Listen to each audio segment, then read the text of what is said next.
History के दर्शकों को मेरा नमस्कार। मैं अंशु सिंगारे। आज हम नित्यानंद मिश्र जी से मिलने आए हैं, संस्कृत के विद्वान जिन्होंने बहुत बढ़िया बढ़िया पुस्तकें लिखी हुई हैं।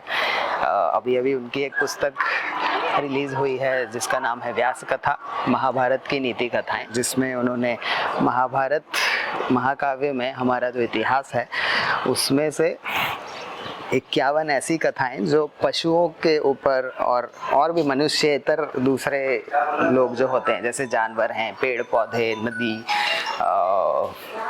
पहाड़, पत्थर, ऐसे सब चीज़ों के ऊपर उन्होंने कहानियाँ महाभारत से निकाल के लिखी हैं।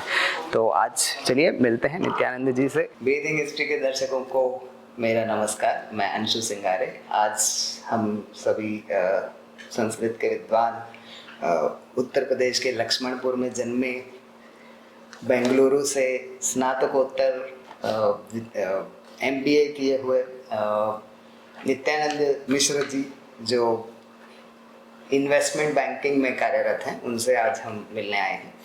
नमस्कार। और दर्शकों की सरलता के लिए बीच बीच में कहीं कहीं हम अंग्रेजी का उपयोग या दूसरी भाषाओं का उपयोग कर लेंगे जैसी आवश्यकता पड़ती है। तो नित्यानंद जी, आपकी निवेश और संस्कृत, ये आज लोग देखते हैं तो थोड़ा दूर दूर की चीजें नजर आती हैं, तो आपकी निवेश से संस्कृत की यात्रा कैसी थी, क्या था? वस्तु तो मेरी यात्रा संस्कृत से निवेश की यात्रा है। अरे क्योंकि संस्कृत तो मैंने बाल्यकाल से वाल्मीकि रामायण, भगवत गीता आदि ग्रंथों का अध्ययन किया। और जब मैं स्नातकोत्तर शिक्षा प्राप्त कर रहा था तब भी मैंने पाणिनि की अष्टाध्यायी को थोड़ा बहुत पढ़ा। मतलब बेंगलोर के समय? जी जी जी। और निवेश के क्षेत्र में मैं उसके उपरांत आया, तो मेरी यात्रा संस्कृत से निवेश की है। पहले संस्कृत फिर निवेश। और ये तो जैसे जल जो है ये मछली के जीवन का अभिन्न अंग है ना। जल बिनु कमल, चंद्र बिनु रजनी जैसे है। तो जैसे मछली जल के बिना रह नहीं सकती, तो वैसे आप समझ सकते हैं संस्कृत तो हमारे जीवन का जल है। हम मत्स्यों का जल संस्कृत है। क्योंकि जो भी हम जो भारतीय भाषा हम बोलते हैं, सभी प्रमुख भारतीय भाषाएं संस्कृत से अनुप्राणित है। तो भाषा जैसे हमारे जीवन का एक अंग है, तो संस्कृत मेरे जीवन का एक अंग है। तो यहाँ से मुझे कहीं यात्रा करनी नहीं पड़ती और कहीं से इसका विरोध नहीं है। निवेश में मैं कार्य करता हूँ, उससे मेरी जीविका चलती है, जो आवश्यक है, तो वो मेरी जीविकोपार्जन का साधन है। और संस्कृत मेरे जीवन का अभिन्न अंग है। तो वस्तुतः यात्रा मेरी संस्कृत से निवेश की है और यहाँ मुझे कोई भी न विरोधाभास दिखता है और न कहीं कोई असमंजस दिखता है। जो एक मेरा प्राण है और एक मेरे जीविका का साधन है, ये अंतर। बहुत बढ़िया। तो आज आप संस्कृत को पढ़ने का, समझने का आपको क्या लगता है, क्या लाभ है? क्योंकि आज हम देखते हैं स्कूल, विद्यालयों में बच्चे संस्कृत उनके लिए एक इलेक्टिव सब्जेक्ट होता है और भी कई विषय होते हैं, बाहर की भाषाएं होती हैं, जर्मन है, फ्रेंच है जी। तो बाकी भाषाओं की तुलना में हम संस्कृत पढ़ के क्या पाएंगे?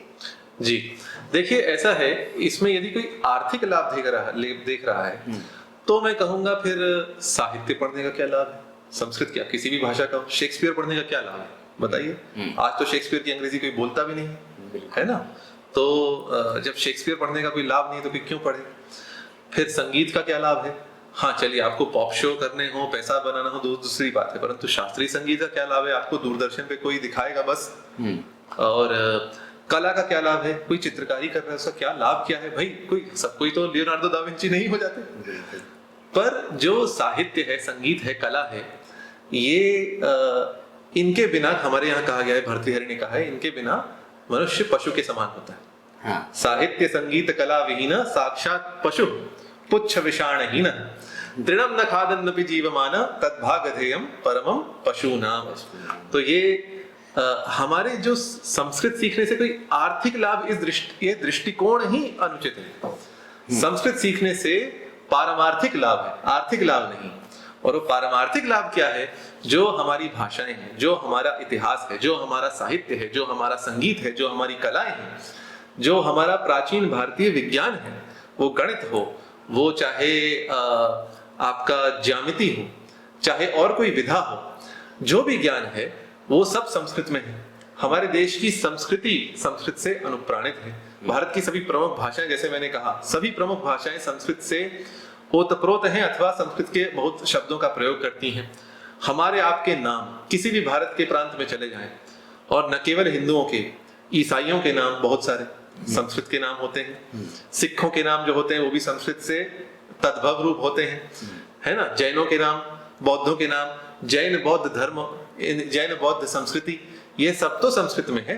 संस्कृत और ये नहीं कहूंगा मैं केवल संस्कृत में है, संस्कृत, प्राकृत, पाली और सभी भारतीय भाषाओं में है। तो इससे लाभ कोई ऐसा आर्थिक लाभ मैं नहीं देखता, परंतु ये एक हमारी पहचान है। हमारी पहचान हमारी लाभ के लिए नहीं होती, हमारी पहचान हमारे अस्तित्व के लिए होती है। और अस्तित्व हमारा जो है वो हमारा, मैं मानता हूं हमारे देश की संस्कृति का अस्तित्व संस्कृत से है। अतः यह चर्चा ही निराधार है। और यदि किसी को आर्थिक लाभ की बात करनी भी हो तो भी आप देखें तो आजकल मैं एक आर्थिक लाभ तो गिना ही देता हूं, यद्यपि ये विचारधारा अनुचित है, मैं एक आर्थिक लाभ गिना देता हूं। आजकल जितने भी बड़े बड़े व्यापारी हैं और जितनी बड़ी बड़ी संस्थाएं हैं, ये भी किसी प्रोडक्ट का, किसी नए उत्पाद का अथवा किसी नए सेवा का नाम रखते हैं। तो बहुत देशों में भी और बहुत भारत में बहुत संस्थाओं में संस्कृत नाम रखे जाते हैं। तो आप यदि संस्कृत अच्छी जानते हो तो इनको आप परामर्श दे सकते हैं, उसके लिए आप शुल्क ले सकते हैं, वो एक आपका आर्थिक लाभ हो गया। तो सभी कुछ तो है। जब हम चाणक्य का अर्थशास्त्र संस्कृत में है, वो आप समझ लें तो आप बहुत बड़े रणनीतिकार बन सकते हैं। तो लाभ तो, अब आपने भगवत गीता पढ़ ली तो भगवत गीता पढ़ने के पश्चात कुछ और दर्शन के क्षेत्र में जानना क्या शेष रहेगा, तो वो एक लाभ है। तो आपको ज्ञान मिल रहा है, आपको धर्म अर्थ काम मोक्ष चारों पुरुषार्थ का साधन है, तो इसमें लाभ ही लाभ है, इसमें ये प्रश्न ही नहीं उठता है। जी, बहुत बढ़िया।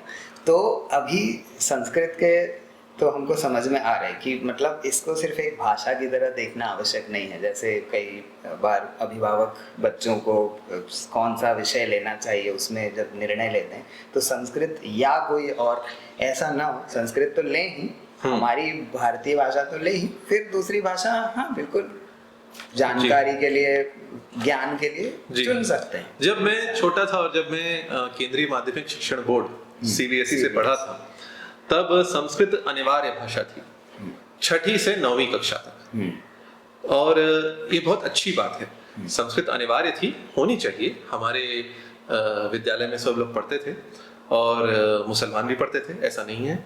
केवल हिंदुओं की भाषा ऐसा नहीं है, बौद्ध जैन भी पढ़ते हैं, ईसाई लोग भी पढ़ते थे, सभी। और चाव से पढ़ते थे, एक भाषा के रूप में पढ़ते थे। वहां उन्हें इधर कोई कुछ थोपा जा रहा है ऐसा नहीं दिखाई, क्योंकि हमारी जो पाठ्य पुस्तकें होती थी उनमें जो सामग्री होती थी वो बड़ी रोचक ढंग से, मेरे पास यहाँ पढ़ी हैं NCERT की जो पुस्तकें हैं, रुचिरा, पहले स्वाति आती थी मेरे समय में, अब रुचिरा आती हैं, तो अनिवार्य रूप से पढ़ाई जाती थी। यद्यपि मैं अनिवार्य के पक्ष में नहीं हूं, परंतु ये पढ़ाया जाना चाहिए। और जो हम देखते हैं आजकल छोटे छोटे बालक फ्रांसीसी भाषा सीख रहे हैं, इतालवी सीख रहे हैं, स्पेन की भाषा सीख रहे हैं विद्यालय में, तो संस्कृत सीखने में क्या क्या क्या हानि क्या है? हाँ। जब हम विदेशी भाषाएं सीख सकते हैं तो अपनी भाषा तो पहले सीखना चाहिए। जी, सही बात है। तो आज फिर हम इस परिवेश को कुछ थोड़ा सा बदलने की यदि कोशिश करना चाहें तो संस्कृत को कूल, जो कहते हैं ना आज की भाषा में ही, कूल भाषा या हिप कैसे बनाएं? सिर्फ भाषा नहीं, मतलब ओवरऑल संस्कृत कूल कैसे बने? जी, तो इसके बारे में देखिए, इस विषय में बहुत प्रयास तो किए जा रहे हैं। जो एक साप्ताहिक कार्यक्रम आता है दूरदर्शन पे, दूरदर्शन DD न्यूज पर, अच्छा, वार्तावली, क्षमा कीजिए, तो वार्तावली जो कार्यक्रम आता है उसमें एक स्पर्धा होती है। वह स्पर्धा क्या होती है? किसी पुराने फिल्मी गीत का संस्कृत अनुवाद, अच्छा, और उसी लय में, उसी संगीत में गा कर लोग प्रस्तुत करते हैं, और जो सबसे अच्छा इसका अनुवाद करता है उसको एक राशि उपहार स्वरूप दी जाती है, पुरस्कार स्वरूप दी जाती है। अच्छा, तो ये एक ढंग है जो लोकप्रिय गीत हैं उनका संस्कृत में अनुवाद करके लोग इसका रूपांतर करके, और लोगों ने पाश्चात्य संगीत का भी किया है। हाँ, जी। तो जैसे आप देख लीजिए द शेप ऑफ यू हो गया या अन्य कोई गाने हो गए, इनका भी लोग संस्कृत में अनुवाद कर रहे हैं। और आकारम ऐसा कुछ। जी जी जी, हाँ किया है किसी ने, और एक सज्जन है जो कर रहे हैं, प्रसिद्ध गानों का अनुवाद कर रहे हैं। उनका नाम मेरे स्मृति पथ में अभी नहीं आ रहा है। तो ये एक ढंग है। दूसरा ढंग है आजकल बाल साहित्य। देखिए आजकल प्रकाशन की सुविधा बहुत उन्नत है। आप चाहें तो अब ये वो दिन नहीं गए जब आप सोचते थे कि इस पुस्तक की कितनी प्रतियां बिकेंगी। आजकल डिजिटल प्रिंटिंग का समय है। हाँ। आप एक पुस्तक की 100 प्रतियां भी छाप सकते हैं, आप चाहें तो 10 प्रतियां भी छाप सकते हैं। मेरी एक पुस्तक अभी जो पुरानी हो गई है वो प्रिंट ऑन डिमांड है। तो आप यदि एक प्रति क्रय करें, एक प्रति कीने, तो एक प्रति छपकर आपके पास आ जाएगी। डिजिटल प्रिंटिंग की ये सुविधा है। तो आज हमारे सामने ये प्रश्न है कि इसकी मांग क्या है। हमारे सामने विकल्प है प्रौद्योगिकी के कारण। तो आज हम छोटे छोटे बालकों के लिए पुस्तकें कर सकते हैं। अब मेरी एक आगामी पुस्तक आ रही है, उसका शीर्षक है कथा कुसुम सारः। अच्छा जी। और ये श्रीमद अंबिका दत्त व्यास जी का एक कथा कुसुमम था, जो बालकों के लिए संस्कृत की, उसमें छोटी छोटी कहानियां थी जिन पर मैं आज चलचित्र भी बना रहा हूँ आजकल। उसका संस्कृतानुवाद, संस्कृत का संस्कृत में अनुवाद, हिंदी अनुवाद और आंग्ल अनुवाद कर एक पुस्तक में ला रहा हूँ जो बालकों के लिए रुचिकर है। अच्छा। जैसे कथाएं हैं, पंचतंत्र हितोपदेश की कथाएं हो गई, जातक कथाएं हो गई, ये किसी भी भाषा को सिखाने का बड़ा रोचक साधन है। किसी भाषा को आप कथाओं के माध्यम से सिखाएं। ऐसे तो महाभारत भी कथा है, रामायण भी कथा है, परंतु इसके अंदर भी जो उपकथाएं हैं और जो छोटे छोटे बालकों के लिए कथाएं हैं, इनको आप संस्कृत के माध्यम से समझाएं। संस्कृत में चलचित्र बने। अभी शकुंतला पर एक चलचित्र बनने जा रहा है। हाँ। संस्कृत में बन रहा है। तो गीतों के माध्यम से, चलचित्रों के माध्यम से, बाल साहित्य के माध्यम से, और जो मैं बीच में एक श्रृंखला करता था वर्ड ऑफ द डे, आज का शब्द, तो उसमें मैं उसी दिन का विषय लेकर कुछ संस्कृत शब्द लेकर कुछ हाथ से जोड़कर उसको रोचक बनाने का प्रयास करता था। उस पर भी बहुत लोगों की अच्छी प्रतिक्रिया आती थी। जैसे मान लीजिए राहुल गांधी जी ने नरेंद्र मोदी को अंक भर लिया, गले लगा लिया। हाँ। तो उस पर मैंने जो उनका जो परिश्वंग था उस पर एक शब्द लेकर मैंने उसको चुटकी लेकर युवा नेता ने वृद्ध नेता को गले लगाया, इसका संस्कृत में शब्द बनाकर मैंने डाला। उस लोगों को अच्छा लगा। तो हम जो आज का समाचार है, आज के माध्यम से, इसके माध्यम से यदि हम करें तो और इसको रोचक बनाया जा सकता है। अच्छी अच्छी पुस्तकों का संस्कृत में अनुवाद, इस दिशा में संस्कृत भारती प्रयास कर रहा है। चमू कृष्ण शास्त्री जी का यही मत है, संस्कृत से इतर भाषाओं में अनुवाद की अपेक्षा इतर भाषाओं से संस्कृत में अनुवाद की आवश्यकता है। तो जैसे मेरे संज्ञान में जो भैरप्पा जी की कुछ कृतियां हैं, उनका संस्कृत में अनुवाद हो चुका है। तो ऐसे जो अच्छी अच्छी पुस्तकें हैं, जैसे सिद्धार्थ हरमन से, हाँ। इसका भी संस्कृत में अनुवाद हुआ है जहां तक मेरी स्मृति जाती है। तो जो बालकों के लिए अच्छी पुस्तकें हैं उनका संस्कृत में अनुवाद करें।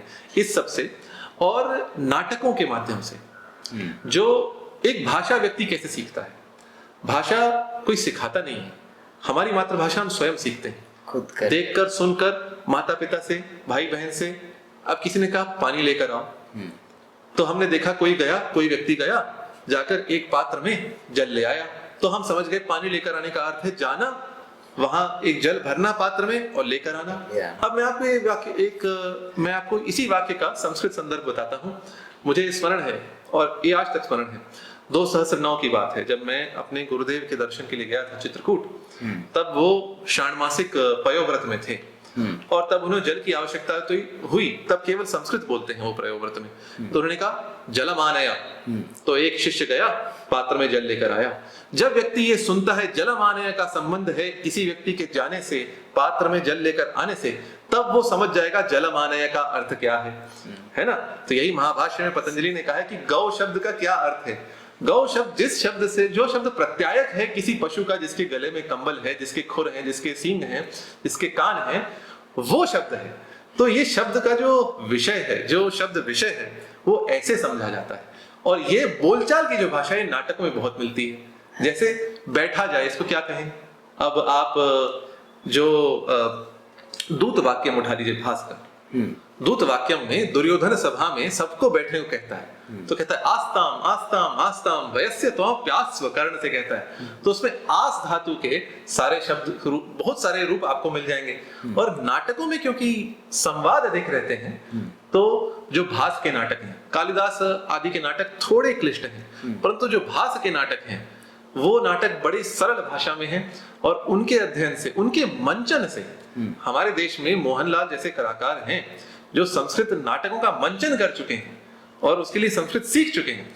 तो ऐसे मेरी इच्छा है यदि हमारे देश में अच्छे अच्छे कलाकार, भले इससे बहुत पैसा ना मिले, पर अच्छे कलाकार अर्थात अमिताभ बच्चन के स्तर के कलाकार, अर्थात आमिर खान के स्तर के कलाकार, ये लोग यदि कुछ संस्कृत नाटक करें, किसी का मंचन करें, भले एक बार करें और उसको लोग देखें, तो रोचकता तो तभी आएगी। मंच पर हम जो देखते हैं वो हमें अच्छा लगता है, मंच पर नृत्य हो रहा है हमें अच्छा लगता है, गायन हो रहा है हमें अच्छा लगता है, नाटक का मंचन हो रहा है हमें अच्छा लगता है, इन माध्यमों से। और आजकल एक नया साधन है मीम जो मीम के माध्यम से, और कुछ पेज हैं, एक मुख्य पुस्तक पर फेसबुक पर एक पृष्ठ है जिसका नाम है चवई तू ही चवई तू ही। देखिए संस्कृत में 4 ये शब्द हैं, च वै तू ही, ये पाद पूरण के लिए कहीं भी प्रयुक्त हो जाते हैं। इनका अर्थ तो होता है, जैसे च का अर्थ होता है और वै का अर्थ होता है निश्चित, ही का अर्थ भी निश्चित ही होता है और तू का अर्थ तो होता है, परंतु कभी कभी ये बिना अर्थ के केवल पाद पूरण के लिए, श्लोक को पूरा करने के लिए प्रयुक्त हो जाते हैं। तो चवई तू ही अर्थात निरर्थक जल, निरर्थक बकवास। तो इस नाम का पृष्ठ है और वो मीम के माध्यम से संस्कृत सिखा रहे हैं। हाँ। अच्छी बात है, बहुत बढ़िया। देखिए कुछ भी आधुनिक साधन से हास्य के रूप में यदि आप सिखाते हैं तो वो बात अच्छी रहती है। और दूसरी बात, जो गंभीर संस्कृत का शिक्षण है और पठन पाठन है, उसके लिए तो हमारे पास सामग्री का अभाव है ही नहीं। भगवत गीता पर जो भाष्य है, बहुत भाष्यों और टीकाओं का बहुत महत्व है पढ़ने का, क्योंकि अनुवाद हम तभी सीखते हैं। देखिए मेरे पास जो पुस्तकें पढ़ी हैं, कालिदास की, मल्लिनाथ की टीका के साथ पुस्तकें पढ़ी हैं, भागवतम, श्रीमद् भागवत पुराण ऊपर है, यहाँ पे 18 सहस्त्र श्लोक हैं, ठीक है, परंतु श्रीमद् भागवतम पुराण पे 32 टीकाओं का संग्रह छप चुका है और एक एक श्लोक की टीका उससे कितनी विस्तृत होती है। जब हम टीकाएं पढ़ते हैं तो हम जानते हैं अच्छा इस शब्द का अर्थ ये है। अब जैसे धनुरुद्यम पांडव गीता में आया, धनुष उठाकर पांडव अर्जुन ने क्या कहा, तो उद्यम्य उत्तोल्य, किसी ने समझा उद्यम्य का अर्थ है उत्तोल्य, अर्थात उद्यमन का अर्थ ऊपर उठाना, और उत्तोल्य भारोत्तोलन कहते हैं वेट लिफ्टिंग को। तो धनुष उठाकर, तो इसीलिए मेरा जो प्रयास है कथा कुसुम सारा में, वह भी यही रहेगा, कथा कुसुम रस, क्षमा कीजिए, क्षमस्व, संस्कृत से संस्कृत में अनुवाद से हम रोचकता को समझते हैं, ठीक है। तो इन माध्यमों से हम संस्कृत को और रोचक बना सकते हैं और मेरा ये विचार है और इस दिशा में कार्य हो भी रहा है और कार्य होगा भी। दूरदर्शन को बहुत साधुवाद देना चाहिए, जो वार्तावली कार्यक्रम आता है और प्रतिदिन जो करंट अफेयर्स जिसे आप कहते हैं, प्रतिदिन 5 मिनट का संस्कृत का एक बुलेटिन भी आता है सवेरे प्रातः काल, तो उसके माध्यम से भी, क्योंकि हम जब देख रहे हैं पुतिन के विषय में संस्कृत में बात हो रही है, अथवा जो बाइडेन के विषय में हो रही है, अथवा किसी और नेता के विषय में, अथवा किसी घटना के विषय में हो रही है, तो हम उससे और जुड़ा हुआ अनुभव करते हैं। ये मेरे विचार। एक तिरुपति संस्कृत विश्वविद्यालय भी दैनिक संस्कृत वार्ता प्रसारित करता है। हाँ, YouTube पे उनके आते हैं जी। और वो भी 5 समाचार छोटे लेके वो लोग हर दिन करते हैं। बहुत अच्छा प्रयास, स्तुत्य प्रयास है, होना ही चाहिए। धन्यवाद नित्यानंद जी। तो अब हमको ये तो समझ में आ रहा है कि संस्कृत में अभी क्या प्रयास हो रहे हैं और उसको और भी रोचक बनाने के लिए छोटी छोटी चीजें, सरल चीजें लोग कैसे कर सकते हैं, क्योंकि नाटिकाएं तो बच्चों का वैसे भी एक बढ़िया समय, उपयोगी समय निकालने का साधन है। जैसे फिल्मों में भी यदि अब जब गुलजार लिख रहे हैं, जिहाले, क्या गाना है वो? जिहाले मस्की मुकुंद बरंजिश, हाँ, बहाले वो अमीर खुसरो ने लिखा था, दुराए नैना बताए बतियां। हाँ। तो उसमें आधी पंक्ति फारसी में आधी ब्रज में लिखी थी, भाषा समक अलंकार से कहा जाए, कहीं कहीं मणिप्रवाल शैली कहा गया है। तो गुलजार ने तो उसमें पूरी फारसी भर दी। ये भी जब लोग गा सकते हैं तो हमारे संस्कृत के गीत क्यों नहीं गा सकते? तो संस्कृत गीत क्यों नहीं आ सकते? और सरल संस्कृत भाषा में, हाँ। ऐसा नहीं कि उसको बहुत क्लिष्ट बनाना है। ये प्राणेश्वरी जी जी, वो तो यद्यपि जो किशोर कुमार का गीत है वो तो हास्य के परिवेश में किया गया है, उसका जो छायांकन है वो हास्य के दिखाया वैसा गया है। हाँ, उसका उपयोग तो बहुउपयोगी हो सकता है यदि सिर्फ शब्दों को हम देखें तो अब एक नई चीज पे चलते हैं जो आपकी भी एक अभी आपने कुछ देर पहले बोला ही कि बच्चों का नामकरण जी जो आपका पसंद बड़ा पसंद का विषय है। नामकरण तो क्या करें कैसे करें, बहुत लोगों का प्रश्न होता है आजकल। काफी लोग आप जैसे आप बोले कि संस्कृत से जुड़े हुए नाम रखना चाहते हैं लोग अपने व्यवसाय में भी, और बच्चों का खासकर रखते हैं विशेषतः। तो कैसे रखें, क्या रखें, क्या विधि होनी चाहिए, और आप इस बारे में क्या मार्गदर्शन? तो सबसे पहले तो इस विषय में, जैसे आपको कोई, मान लीजिए आपको नहीं, आप शतायु हो, आप सब निरोग हो, पर किसी को कोई गंभीर रोग हो जाए तो व्यक्ति क्या करता है, किसके पास जाता है? हाँ, डॉक्टर, किसी चिकित्सक के, विशेषज्ञ चिकित्सक के पास जाता है। क्या हम गूगल पर पढ़कर तो कुछ कर लें? नहीं करते, बिल्कुल नहीं करते। तो जहां, अच्छा मान लीजिए आप कहीं अपने बालक को कहीं पढ़ने भेजना चाहते हैं, किसी यूनिवर्सिटी में, किसी महाविद्यालय में, विश्वविद्यालय में, तो क्या आप केवल सुनाई बातों पर विश्वास कर लेंगे? नहीं, आप अपने आप उसको परखेंगे, देखेंगे कितना अच्छा विद्यालय है, कितना पैसा लगता है, लोगों से पूछेंगे, हाँ पूछेंगे, पर केवल सुनी बात पर विश्वास नहीं करेंगे। लोगों का क्या कहना है, लोगों क्या अनुभव रहे हैं, और कहीं ऐसे स्रोत को देखेंगे जो विश्वसनीय हो। हाँ। जैसे कोई मुख्य धारा का समाचार पत्र, अथवा कोई यूनिवर्सिटीज रैंकिंग की कोई पुस्तक आती हो जो किसी विश्वसनीय स्रोत से आती हो, एक्रेडिशन की बात होती है।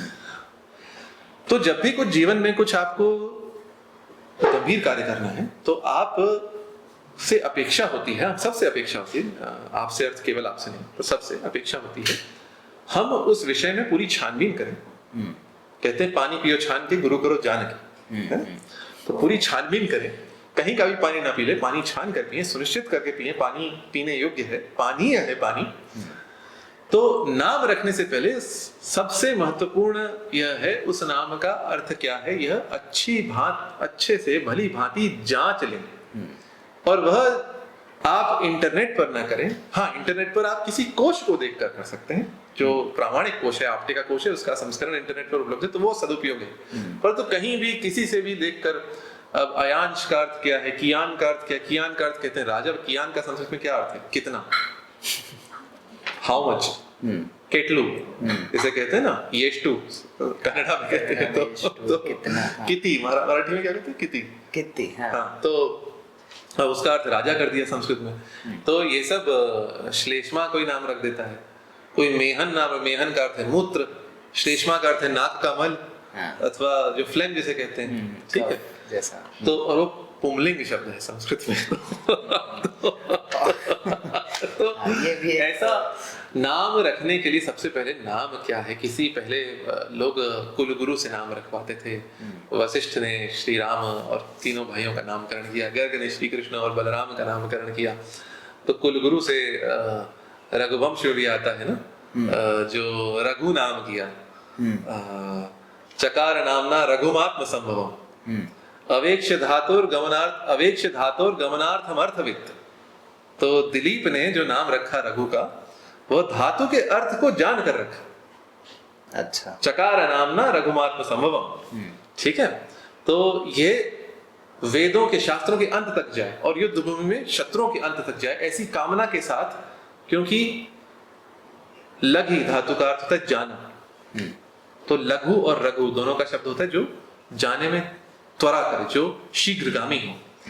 लघु का अर्थ एक छोटा तो होता ही है, पर वो अर्थ कालांतर में है। मूल अर्थ इसका है हल्का, जो बहुत फुर्तीला, जो तुरंत कहीं जा सके। इसीलिए रामायण में आप देखें तो लघु विक्रमो शब्द बहुत आया है श्री राम और लक्ष्मण के लिए।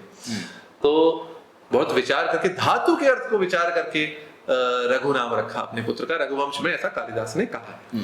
तो अर्थ पे विचार होना चाहिए। और यदि आप चाहें तो नक्षत्र का नाम रख सकते हैं। प्राचीन समय में, जैसे मैंने एक संवाद में कहा है, 4 नामों की चर्चा है हमारे यहाँ, नक्षत्र नाम, गुह्य नाम, प्रकाश नाम और यज्ञ नाम। तो ये नाम आप चाहे तो अनेक नाम रख सकते हैं नक्षत्र के आधार पर। आजकल राशि का भी प्रचलन है।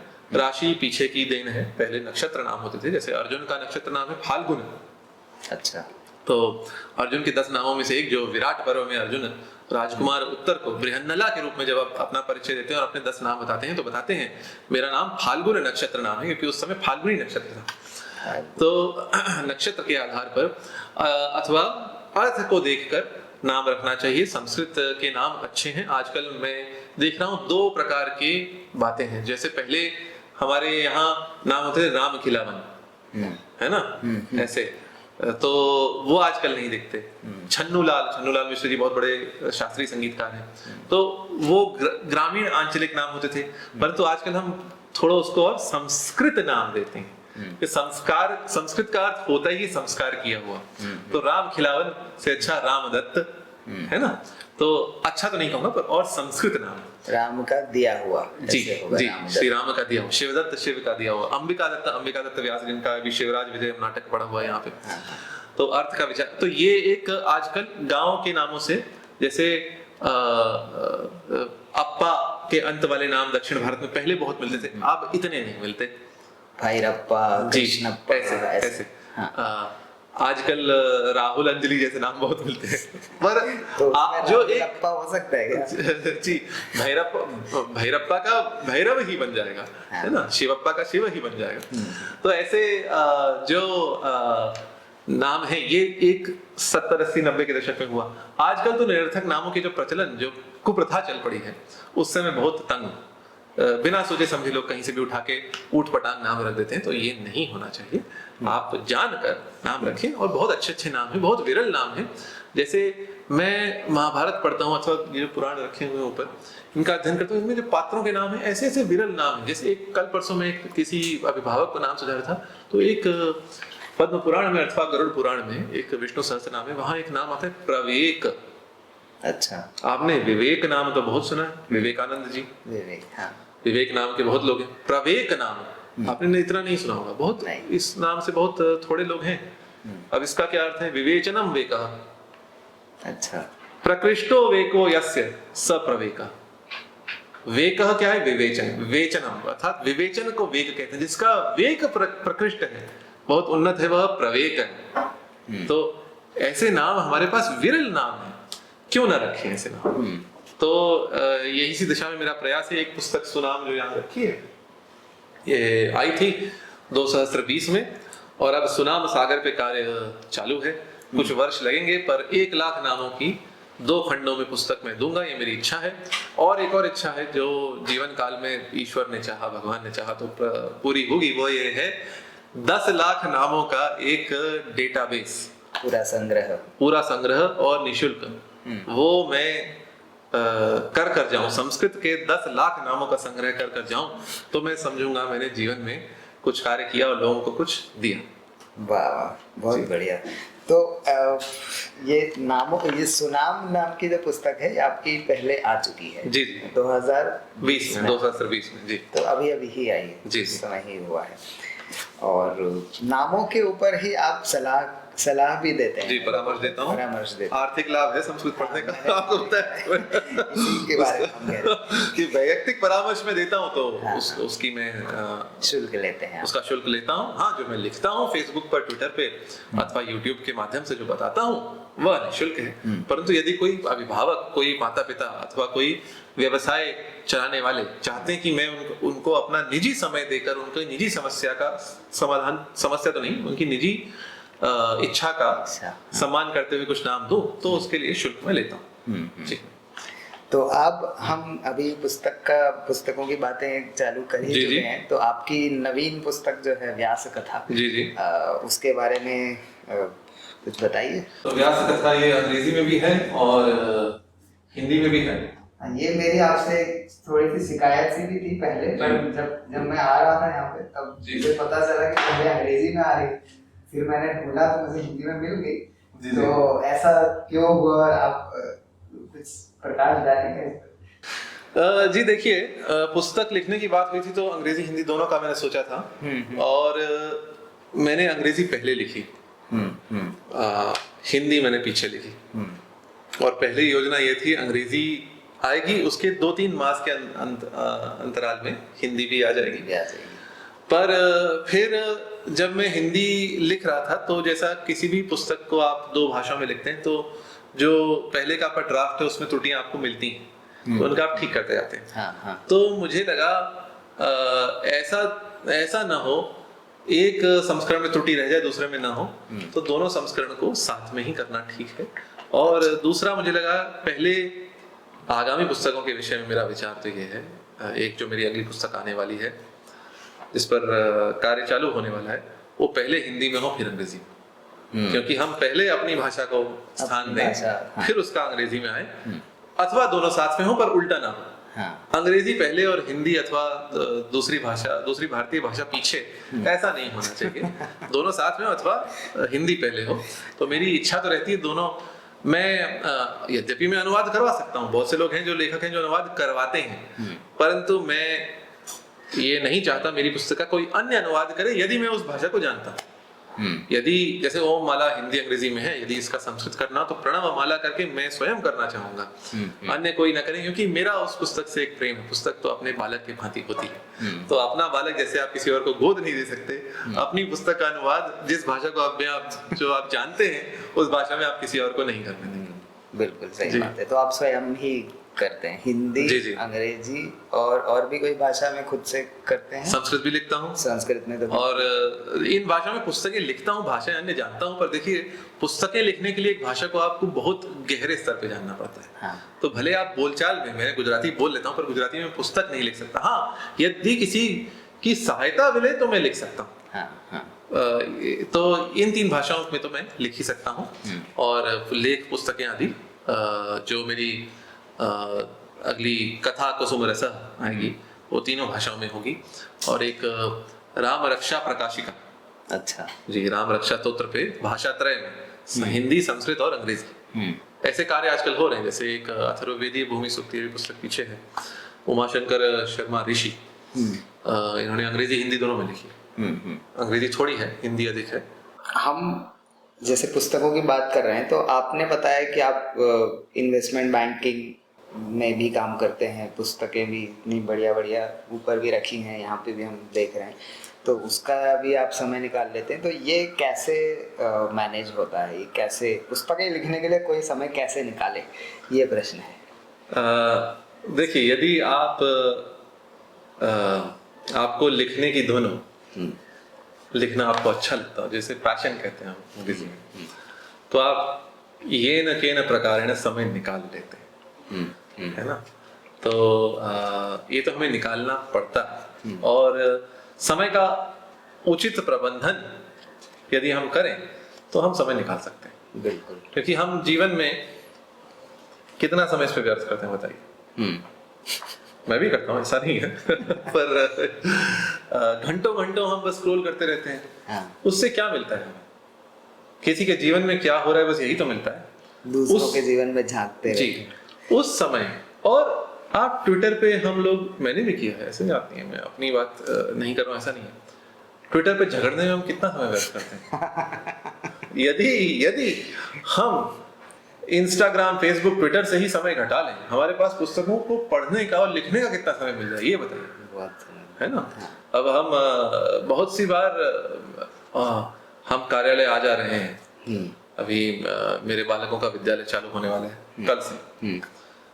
विद्यालय जाएंगे 2 वर्ष पश्चात, और मैं भी अब कार्यालय जाना प्रारंभ कर दूंगा। तो वाहन चालक चला रहा है, मैं पीछे बैठा हुआ, पुस्तक होती तो पुस्तक पढ़ता हूँ, तो उससे पुस्तक लिखने की सामग्री आती है अपने मस्तिष्क में।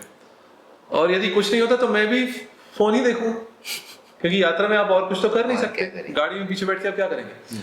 तो समय हमें निकालना पड़ता है, और उससे जहां जहां समय नष्ट होता है, व्यर्थ होता है, वहां से अपना मन हटाकर समय का सदुपयोग यदि हम करें तो हम बहुत सी बातों के लिए समय निकाल सकते हैं। जो हम व्यर्थ का काम करते हैं, जैसे चलिए थोड़ा बहुत ठीक है, आपने 5-10 मिनट कुछ देख लिया, ठीक है, परंतु सोशल मीडिया पे अब मुझे कभी कभी लगता है किसी ने कोई टिप्पणी कर दी, उस टिप्पणी का मैं उत्तर दूं, उसको मोबाइल पर मैं उसको टंकित करूं, और फिर उसके उत्तर में जो प्रत्युत्तर आया उसका भी उत्तर मैं मोबाइल पर दूं। इस समय बहुत समय व्यर्थ होता है। हाँ। समय हमें निकालना चाहिए। और यदि जीवन में कुछ ध्येय हो, अब नीरज चोपड़ा कैसे समय निकालते हैं? वो समय निकाल लेते हैं। और जब उन्हें लगा कि भारत में अब बहुत उनकी मूर्ति पूजा हो रही थी, बहुत जो उनको ऊपर चढ़ाया जा रहा था, और जहां तहां उनको बुलाकर, जो एक बात अच्छी है, चलिए स्वर्ण पदक मिला, पहली बार भारत किसी भारतीय को मिला इधर ट्रैक एंड फील्ड इवेंट में। हाँ। तो एक अच्छी बात है उनका जो इतना स्वागत हुआ और सम्मान हुआ। पर एक बिंदु के पश्चात, एक सीमा के पश्चात, वो उनके खेल के अभ्यास में बाधक था। तो अब वो विदेश जाकर कर रहे हैं अभ्यास। तो उनका, नीरज चोपड़ा का उद्देश्य क्या है जीवन में? उनका उद्देश्य भाला फेंकना है, और भाला फेंक कर देश के लिए पदक जीतना है। उनका उद्देश्य विज्ञापन करना नहीं है, उनका उद्देश्य पैसा कमाना उद्देश्य नहीं है। वो, हाँ, वो एक उसके साथ हो रहा है। और ये भांति भांति के पुरस्कार समारोहों में जाना, ये उनका उद्देश्य नहीं। तो हमारा जो मूल उद्देश्य है उसको यदि हम न भूलें, और व्यर्थ के समय, जहां समय व्यर्थ हो रहा हो, उससे अपने आप को हटा लें, तो समय निकल आएगा। अच्छा, तो मतलब हम ये किसी को भी कह सकते हैं कि यदि आपके पास समय कम लग रहा है, कोई भी बोले कि मेरे पास समय नहीं मिल रहा, मैं ये कैसे करूं, वो कैसे करूं, या आप कैसे कर लेते हैं, मेरा तो एक कथन है, उससे बस कह सकते हैं कि आप मोबाइल का उपयोग कम कर लें। मेरा एक कथन है, जो ये कहता है मेरे पास समय नहीं है, उसके पास ये कहने के लिए भी समय नहीं है। उसके पास समय अवश्य होता है। जिसके पास वास्तव में समय नहीं है, उसके पास ये बखान करने का भी समय नहीं है, मेरे पास समय नहीं है। तो अच्छा, अभी देवदत्त पटनायक जी के बारे में हम कुछ समय पहले भी बात कर रहे थे जी। तो उनके जैसे जो लेखक हैं, जो संस्कृत के कई चीज़ों को लेके उस पे पुस्तकें लिखते हैं, तो उससे संस्कृत की छवि किस तरह से बदली है, या अच्छी जो भी हुआ, जो भी उस पे असर पड़ा है, आप उस बारे में कुछ? देखिए, संस्कृत अथवा हमारे पौराणिक ग्रंथ हो अथवा वैदिक साहित्य हो, इसकी छवि किसी एक व्यक्ति की सोच से तो परिवर्तित नहीं हो सकती। इतने छोटे तो हमारे ग्रंथ नहीं है, इतनी छोटी तो हमारी सभ्यता नहीं है, इतनी छोटी हमारी संस्कृति नहीं है। एक आधुनिक लेखक के कुछ लिखने अथवा कुछ कह देने से उस पर कोई प्रभाव पड़े, इतना तो हमारा जो साहित्य है अथवा हमारी जो परंपरा है वो तो बहुत गहरी है। वो एक व्यक्ति के कहने से कुछ हो नहीं सकता। तो मैं ये नहीं मानता उनके कहने से अथवा उनके कुछ लिखने से कुछ हमारी छवि को हानि हुई। हाँ, कुछ लोगों के मन में ऐसा हो सकता है, एक अनुचित अवधारणा आ जाए, कुछ लोगों के मन में भ्रम आ जाए, पर वो केवल हमारे ग्रंथों को लेकर थोड़ी, ये तो नामों को लेकर भी आ सकता है। वो तो कहीं भी, किसी भी रूप में, किसी भी क्षेत्र में जो जानकारी है भ्रामक मिलती है। तो इसमें मैं ऐसा नहीं मानता उनके कुछ कहने से कुछ छवि पे कुछ हानि हुई है, नहीं। हाँ, वे बहुत सी बातें जो कहते हैं उनसे मैं तो क्या कोई भी परंपरावादी सहमत नहीं हो सकता, तो वहां उसका प्रतिकार आवश्यक है। परंतु यहाँ पर मैं एक और बात कहना चाहूंगा, जो कैंसल कल्चर है अथवा जिसको मैं कहता हूँ कैंसर कल्चर, इसमें हमें नहीं जाना चाहिए। अभी कुछ दिन पहले की बात है, मैं देवदत्त पटनायक की आलोचना बहुत जम कर मैंने की और बहुत कड़े शब्दों में की है। परंतु मैं ऐसा नहीं कहता इसकी पुस्तकें छपने ना दी जाए, मैं ऐसा नहीं कहता इसको मंच पर बोलने ना दिया जाए। ऐसा हम क्यों कहें? हाँ, आप आलोचना कीजिए, आप विवेचना कीजिए, आप उसका प्रतिकार कीजिए, आप उसके विरोध में लेख लिखिए, पर ये क्या बात हुई, इसको इस मंच पे क्यों बुला रहे हैं, इसको प्रशासनिक कार्यक्रम में, इसको प्रशासन अपने किसी कार्यक्रम में क्यों, अभी कुछ दिनों पहले किसी कार्यक्रम में उनको बुलाया गया तो अब दक्षिणपंथ हो हल्ला कर रहा है। वही वामपंथ का प्रतिबिंब बन रहा है दक्षिणपंथ, जो वामपंथ करता है, जो विषैला वामपंथ करता है, इसको यहाँ बोलने ना दिया जाए, अरे ये तो सावरकर के विचारों से सहमत है, इसकी पुस्तक ना छपने दी जाए, तो वह विषैला दक्षिणपंथ बन रहा है। कैंसर कल्चर, ये नहीं होना चाहिए। आप विरोध करिए, परंतु आप विरोध में इतने न गिर जाएं, किसी को बोलने न दें उसकी पुस्तक। अब हम कह रहे हैं कि हम इस ब्रांड से कुछ लेंगे नहीं जीवन भर, ये कहाँ की बात है? ये थोड़ा एक मुझे लगता है अति हो गई। ये इतनी अति नहीं होनी चाहिए। विरोध एक अपने स्थान पर है, परंतु विरोध भी किस प्रकार का हो, किस रूप का हो, वो एक होना चाहिए। परंतु मैं देखता हूँ अब ये जैसे जो कट्टरपंथी हैं वो इस्लामिक कट्टरपंथी का प्रतिबिंब बन रहे हैं, कुछ हिंदू कट्टरपंथी, सबकी बात नहीं कर रहा हूँ, कुछ की बात कर रहा हूँ। और कट्टर वामपंथ का प्रतिबिंब कट्टर दक्षिणपंथ बन रहा है। तो ये मुझे लगता है यहाँ कहीं कुछ संतुलन की आवश्यकता है। कट्टरता कहीं भी हानिकारक है। हाँ। और ये आप जो कहें कि इस व्यक्ति को हम इस मंच पे क्यों बोलने दें, इस व्यक्ति तो अब रोमिला थापर हैं, इरफान हबीब हैं, इनको कितनी गालियां देते हैं लोग। भाई ये क्यों? भाई ठीक है, आप उनके विचार से भले सहमत ना हो, आप भले उनकी निंदा करें, भले आप बोलें कि हाँ इन्होंने एक अपना जो भी इनका जो दृष्टिकोण है इसमें ये दोष है, भले 100 दोष आप गिनाएं, पर उनको गाली तो न दें, उनको बोलने का अधिकार तो अब वो परिश्रम करके तो बोलते लिखते हैं ना। जो इरफान हबीब, रोमिला थापर हैं, उन्होंने पुस्तकें ऐसे तो नहीं लिख डाली, उन्होंने भी बहुत एड़ी चोटी का बल लगाया है, उन्होंने भी कुछ परिश्रम तो किया है।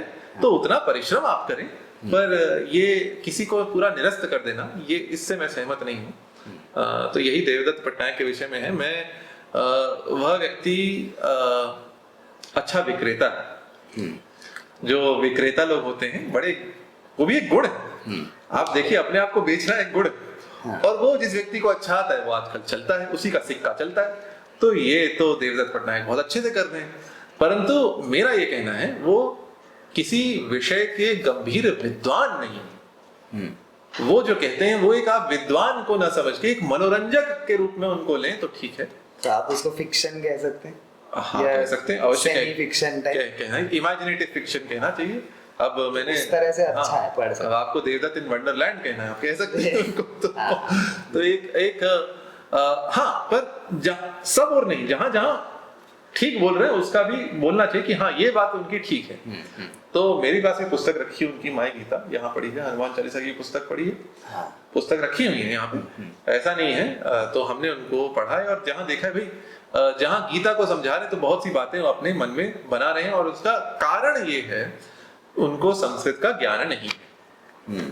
तो संस्कृत के ज्ञान के बिना यदि हम गीता को समझना चाहें तो क्षमा कीजिए, जो लोग इससे सुनने में बुरा लगे तो लगे, पर मैं तो अपनी बात कहूंगा, जो संस्कृत के ज्ञान के बिना वेद का अथवा रामायण का, महाभारत अथवा गीता का अर्थ समझना चाहे और बताना चाहे, वो तो अब अंधेरे में टटोल के बस कुछ करने का प्रयास कर रहा है। ना उसे कुछ दिख रहा है, ना कुछ समझ पड़ रहा है। अब जैसे एक blind man and the elephant की एक कथा आती है, तो बस वो किसी को रस्सी लग रहा है, किसी को नली लग रहा है, किसी को पेड़ लग रहा है, किसी को कुछ और लग रहा है, बस ये आप कर रहे हैं। यदि संस्कृत का, निरुक्त का, वेद के लिए निरुक्त का, व्याकरण का ज्ञान ना हो तो अर्थ करना संभव नहीं है, और विद्वानों के लिए भी ये है। मैंने अभी महाभारत की कथाओं का अनुवाद किया है, तो वहां एक शब्द आता है 3रे अध्याय में महाभारत में, यहाँ पढ़ी है, रोरु यमाण। आप संस्कृत जानते हैं, बोलते हैं, आपको पता है ये यंगंत रूप है, रोरु यमाण। तो जब शर्मा के पुत्र जो कुत्ता जिसको जन्मेजय के भाई मारते हैं, तो कहते हैं रोरु यमाण, वो जब जाता है अपने माता के पास। अब इसका आप अनुवाद उठा के देख लीजिए, आप किसरी मोहन गांगुली का अनुवाद देख लीजिए, आप मनमथनाथ दत्त का अनुवाद देख लीजिए, आप विवेक देबरॉय का अनुवाद देख लीजिए, कराएंगे। पर रोरु यमाण का अर्थ क्या कराएंगे? नहीं है। यंगंत का क्या अर्थ होता है? कुछ बार बार करें अथवा भृशम, बहुत बहुत तीव्रता से करें, तो उसका अर्थ है क्राइंग प्रोफ्यूजली। अच्छा, तो ये अर्थ हमें कहां से पता चला? हमें व्याकरण। देखिए, इनका दोष मैं नहीं दे रहा हूं, जो व्यक्ति अनुवाद करता है अपनी समझ के अनुसार ही करता है, परंतु जिसने यहाँ देखा यहाँ रोरु यमाण का अर्थ क्या होना चाहिए, तो मैंने इसमें अर्थ पे क्या लिखा आप देखिए। पहली ही कथा है the king and the dogs, इसमें मैंने लिखा है crying profusely he went to his mother's house. और हिंदी में आप देख लें, हिंदी में क्या लिखा है, तो हिंदी में लिखा है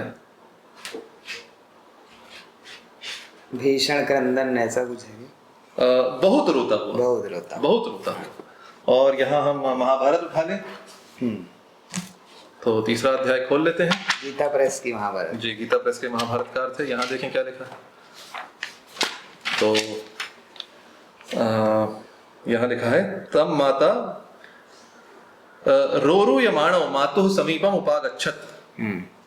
तब वह रोता हुआ। देखिए यहाँ गीता प्रेस में भी खूब रोता हुआ, बहुत रोता हुआ नहीं लिखा, सिर्फ यंगंत का अर्थ नहीं दिया। हाँ। है ना। तो ये छोटी छोटी बातें हैं। ये सूक्ष्मेक्षिका जो है, जो महती सूक्ष्मेक्षिका सूत्रकारस्य पतंजलि ने महाभाष्य में पाणिनि के लिए कहा है, तो ये सूक्ष्मेक्षिका व्याकरण से आती है। और इससे हम जब अर्थ करते हैं, हन धातु के दो अर्थ हैं, हन हिंसा गत्यो, है ना। तो अब जब गावो हन्यन्ते, इसका क्या अर्थ है? गाय मारी जाती को है, मारना। हाँ। गायें काटी जाती है, ये अर्थ है। परंतु सायणाचार्य का भाष्य देखें, एक ऋग्वेद का मंत्र आता है, मुझे संख्या तो अभी स्मरण नहीं है, परंतु वहां उन्होंने कहा है हन्यन्ते ताड्यन्ते। अच्छा। तो बैलों को हल चलाने के लिए ताड़ित किया जाता है। जो हाँ। और इसके आप दो अंग्रेजी अनुवाद देख लें, तो एक विद्वान ने, ग्रिफिथ ने अथवा किसी और ने, और एक दूसरे विद्वान ने, एक ने किल्ड लिखा, एक ने बीटन लिखा। अच्छा। हन धातु में वो नहीं है। हाँ, हन धातु में हिंसा अर्थ है। हिंसा में अर्थ हिंदी में भी हम बोलते हैं, किसी को मारा, किसी को घूसा मारा तभी मारा बोलते हैं, और किसी को मार दिया वो भी मारना, क्रिया एक ही है। हाँ। थोड़ा तो रूप में अंतर है ना। और हन का अर्थ गति भी तो है। तो हस्तघ्न कहते हैं अंगुलित्र को, दस्ताना जिसे हम उर्दू में कहते हैं, ग्लव्स को, उसको संस्कृत में वेद में शब्द है हस्तघ्न। तो वहां हाथ को मारता तो नहीं है वो, वहां गति अर्थ है। और आप देखें तो दाश गोघ्नौ संप्रदाने, ये जो पाणिनि का सूत्र है जिसमें अतिथि के लिए गोघ्न शब्द का निपातन किया है पाणिनि ने, उस पर भी आप हिंदी और अंग्रेजी की टीकाएं देख लें तो जो रमानाथ शर्मा है, जिनकी बहुत अच्छी 6 खंडों में अष्टाध्यायी अंग्रेजी में है, उन्होंने भी इस पर लिखा है कि यहाँ हन धातु का टू गो अर्थ देना चाहिए, जिसके आने पर दूध दूहने के लिए गाय के पास जाया जाए वह गोघ्न अतिथि है। अच्छा। और इसका बहुत से लोगों ने अर्थ किया जिसके आने पर गाय मारी जाए। हन धातु के अर्थ दोनों हैं, जाना और मारना। अब यहाँ हम कौन सा अर्थ लेंगे? ये अर्थ, ये विवेचन, ये विचार, ये तर्क वितर्क और ये संभावनाएं और उस पर फिर एक निष्कर्ष निकालना, ये जब तक व्याकरण का ज्ञान न हो तब तक संभव नहीं होगा। जी। तो अब हम कुछ ऐसे प्रचलित शब्दों को लेने की कोशिश करते हैं। अब शब्दों की बात निकली ही है जी। जो जिनको काफी लोग उपयोग करते हैं, जैसे मैं काफी बोल रहा हूँ ना जी। तो ये आपको पियते काफी तो ये यद्यपि मैं चाय कॉफी का सेवन नहीं करता, फिर भी मैं भी नहीं करता। तो हमको सुनने मिलते हैं कई बार, लेकिन उसके काफी सरल, बहुत सरल हिंदी पर्याय या शुद्ध पर्याय भी जी। तो हम कुछ अभी जैसे काफी का तो हमने अभी भी सामने ही कर लिया, मैं कुछ और उदाहरण प्रयास करता हूँ और हम देखेंगे। जैसे हौसला, उत्साह, साहस, तो उसके कई अर्थ हो सकते हैं। तोहमत, इसका तो अर्थ ही मुझे पता नहीं, माफ करिए, क्षमा करिए। मैंने अपराधी, मैं जज जो है अपराधी पे तोहमत लगा रहा है, तो तोहमत मतलब आरोप। देखिए एक उर्दू हिंदी कोश पढ़ा है मेरे पास, वहां हम इसका अर्थ देख सकते हैं, पर मुझे इस शब्द का ज्ञान नहीं, तो मैं इसका अर्थ नहीं बता पाऊंगा। लाश, शव, लाश का शव, मृतक, हाँ मृतक शव। फिर जिंदगी, जीवन, तो बहुत सरल है। खुशी, प्रसन्नता, हर्ष। खाना, तो खाना का मूल क्या है? भोजन। आइए चलिए देख लेते हैं। ये खाना का मूल है मेरे पास। ये खाना भी खादन क्रिया संस्कृत में तो है, खाद्य क्रिया तो होती है ना, खादन। तो अब ये देख लें, खाद्य पदार्थ, आहार, भोजन, तो इसका मूल संस्कृत ही खाद्य, खाना संस्कृत में है, ठीक है। तो खाना संस्कृत मूलक है, ये कह सकते हैं। मूलक यहाँ दिखाया, हिंदी शब्द सागर देखना पड़ेगा। नहीं तो भोजन है, जेवना है, जेवनार, जेवनम, है ना। तो अब हम ये भी सोच रहे हैं कि आपने जो व्यास कथा लिखी है, जो मैं अभी लगभग आधे तक पहुंचा हूँ, पढ़ रहा हूँ अभी, तो आपको कैसी लगी पुस्तक? मुझे बहुत मजा आ रहा है, आनंद आ रहा है, क्योंकि हर कथा में उसकी एक शुरू में एक रूपरेखा है, फिर कथा आती है, फिर उसकी शिक्षा है, फिर उपसंहार है, तो हर कथा को। और शिक्षा में मैंने प्रयास किया है न केवल महाभारत, परंतु नीति शास्त्र के जितने अन्य ग्रंथ हैं और संस्कृत वाङ्मय के, भारतीय वाङ्मय के अन्य ग्रंथ हैं, वहां से मिलती जुलती सीखें हाँ, जैसे आपने कई बार बलवान से बैर करना नहीं चाहिए। हाँ। तो यहाँ अहो दुरंता बलवत विरोधिता, ये महाकाव्य का उदाहरण दिया है। हाँ, तो कालिदास के प्रयोग, वाल्मीकि रामायण के और वैदिक ग्रंथों से ये सब मैंने करने का प्रयास किया, जिससे यह सिद्ध हो महाभारत जो है वो भारतीय वाङ्मय का सार है। तो हमको ये इच्छा हो रही है जी। कि इन कथाओं को लेके हम लघु नाटिकाएं बनाने की बहुत प्रसन्नता की बात। जो अभी अभी आपने कहा भी, और जी। मुझे जब आप कह रहे थे तो मुझे बड़ा आनंद आ रहा था कि ये हम बात आप करने अनंत वाले सर्ग हैं। से हाँ, ये कहाँ बनाएंगे? हम अनंत सर्ग से भी अवश्य बनाएं, और संस्कृत में बनाएं, इसको संस्कृत में बनाएं, और इसके उपशीर्षक आप रखें हिंदी अंग्रेजी में। यह मेरा सुझाव रहेगा। संस्कृत में भी हिंदी में भी ऐसा कुछ हाँ, करें। अवश्य करें। संस्कृत में तो अवश्य करें, संस्कृत में अन्य भाषाओं में करें तो और अच्छा है। बिल्कुल बिल्कुल जी, क्योंकि परंतु अभी हमारा प्रयास इसका एक रूपांतर हो जाए यदि सरल संस्कृत में, जो बहुत लोग कर सकते हैं। बिल्कुल कर सकते हैं। और आप करें, अब बनाएं और आगे बढ़ें। बहुत अच्छा स्तुत्य प्रयास करें। हमारा उद्देश्य यह है कि कथाएं जो हैं, चाहे कोई पुस्तक ले पाए ना ले पाए, लेकिन आजकल क्योंकि मोबाइल, जैसे हम जी। अभी बात कर ही रहे थे, तो मोबाइल से बहुत जल्दी और लाखों लोगों तक जी। चीजें पहुंच जाती हैं। तो किसी भी माध्यम से पर पहुंचे तो जी। कथाएं पहुंचे, बाद में लोग प्रेरित होकर जी। पुस्तकें और लेना चालू करेंगे, जी। वो एक और अच्छी चीज होगी। तो इसके साथ अब हमको ये समझ में आ रहा है कि अपना सब काम करते हुए भी आप इन्वेस्टमेंट बैंकिंग में भी काम करते हैं, घर का सब कुछ देखते हैं, सब बढ़िया से, और साथ में पुस्तकें और सब स्वाध्याय करना, संस्कृत का अध्ययन करना, सीखना और सिखाना। आप इंटरनेट पे उसको सिखाने के भी कई चलचित्र बना के डालते हैं, तो सब संभव है। मतलब कोई यदि हमारे दर्शक ये सोच रहे हो कि कोई बहुत विशेष बात है, आपको प्रभु का आशीर्वाद है, तो आशीर्वाद तो सबको है। जो भी करना चाहे, बस इच्छा होनी चाहिए। देखिए, महाभारत में ही कहा गया, यह क्रियावान सा पंडित है। पंडित कौन है? जो क्रियाशील है, जो कर्मठ है, जुझारू है, जो काम में लगा हुआ है, और सफलता की और कोई कुंजी है ही नहीं वस्तुतः। आप विश्व भर की प्रतिभा लेकर आप जन्मे हो, आप नहीं, कोई भी जन्मा हो, परंतु ढेले भर का परिश्रम ना करें तो क्या होगा? बैठे रहेंगे, कुछ नहीं होगा। तो ये सब परिश्रम से ही संभव। बिल्कुल।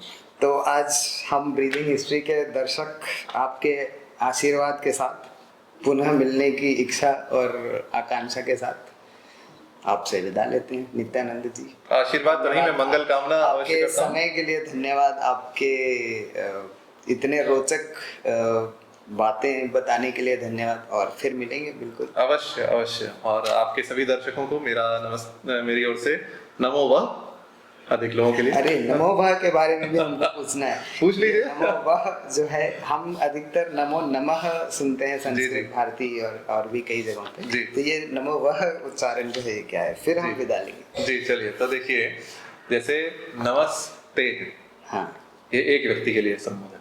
हाँ, क्योंकि ते जो है, ते मया वेक वचने, पाणिनि का सूत्र है। तो तुभ्यम का रूप बनता है ते, वैकल्पिक रूप है। तो नमस्तुभ्यम, नमस्ते, अर्थात एक व्यक्ति, एक वचन। ठीक है। अच्छा, अब दो को बोलेंगे तो नमो वाम, ते वाम वह, है ना। तुभ्यम, युष्मभ्यम, और आगे तुभ्यम, युवाभ्याम, युष्मभ्याम। तो दो को कहेंगे नमो युवाभ्याम, ठीक है, और अधिक को कहेंगे युष्मभ्याम, है ना। तो दो को कहेंगे नमो वाम, युवाभ्याम का वाम बनता है, और युष्मभ्याम का बनता है वह बन जाए, तो नमो वह। और ये तीनों वैदिक प्रयोग हैं। अच्छा, तो आप बहुत सारे लोगों को नमो वह, जी, दो से अधिक लोगों को यदि आप कहें तो नमो वह कहेंगे।